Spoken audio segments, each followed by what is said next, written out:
প্রিয় দর্শক, আসসালামু আলাইকুম। আজ এমন এক রেসিপি আনলাম যেটা দেখলে তোমার মনে বলে উঠবে এখনই রান্না করতে হবে। কবুতরের মাংস আর সিমের বিচি একসাথে, কি জিভে জল আসছে। এখানে আমরা দুটো কবুতর ভালোভাবে কেটে দিয়ে পরিষ্কার করে নিয়েছি। এখানে 1 কাপ সিমের বিচি নিয়েছি, এগুলো হালকা ভাপিয়ে ছিলে পরিষ্কার করে নিয়েছি। এখানে একটি বাটিতে নিয়ে নিচ্ছি 1 চা চামচ আদা বাটা, রসুন বাটা, পেঁয়াজ বাটা, আর নিয়ে নিচ্ছি 2 চা চামচ মরিচের গুঁড়া, দিয়ে দিব 1 চা চামচ হলুদের গুঁড়া, 1 চা চামচ দিয়ে দিচ্ছি ভাজা জিরে গুঁড়ো, 1 চা চামচ দিয়ে দিলাম ধনিয়া গুঁড়ো ও হাফ চা চামচ দিয়ে দিলাম গরম মশলা বাটা, আর দিয়ে দিব স্বাদ মতো লবণ। এখানে অল্প পরিমাণে পানি দিয়ে মশলাগুলোকে মিক্স করে নেব। এখন চুলাতে একটা প্যান বসিয়ে নিব।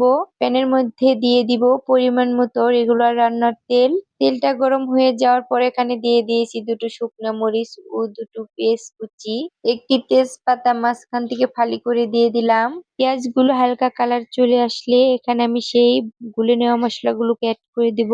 মশলাগুলো দেওয়ার পরে মশলাগুলোকে আমরা 2-3 মিনিটের মতো ভালোভাবে কষিয়ে নেব।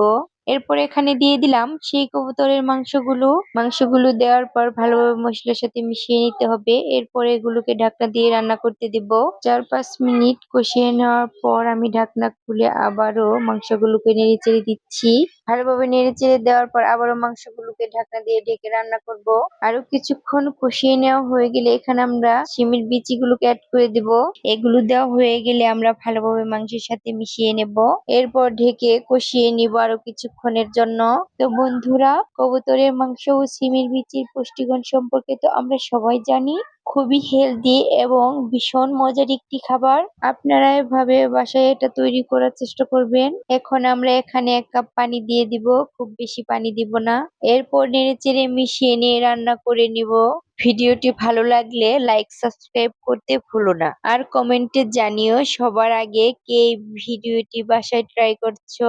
এ পর্যায়ে ফ্লেভারের জন্য এখানে আমি আস্ত 2টো কাঁচা মরিচ দিয়ে দিচ্ছি, তোমরা চাইলে এটা স্কিপ করতে পারো। এর মাঝে আমি ঢাকনাটা খুলে কয়েকবার তরকারিটা নেড়ে চেড়ে দিয়েছি। ফাইনালি আমার তরকারিটা কুক করে নেওয়া হয়ে গেছে। এখন চুলাটা অফ করে আমি তরকারিটাকে নামিয়ে নিব। এখন আমরা তরকারিটা সার্ভ করে দেখাবো। তো গাইস, দেখতেই পাচ্ছেন তরকারিটা দেখতে কতটা সুন্দর হয়েছে। আসলেই জিভে জল আসার মতো একটি রেসিপি, খেতে অসাধারণ হয়েছিল। আর ফেসবুক পেজ থেকে যারা আমার ভিডিওটি দেখছেন তারা অবশ্যই লাইক ও ফলো দিয়ে রাখবেন। সবাই অনেক বেশি ভালো থাকবেন। আল্লাহ হাফেজ।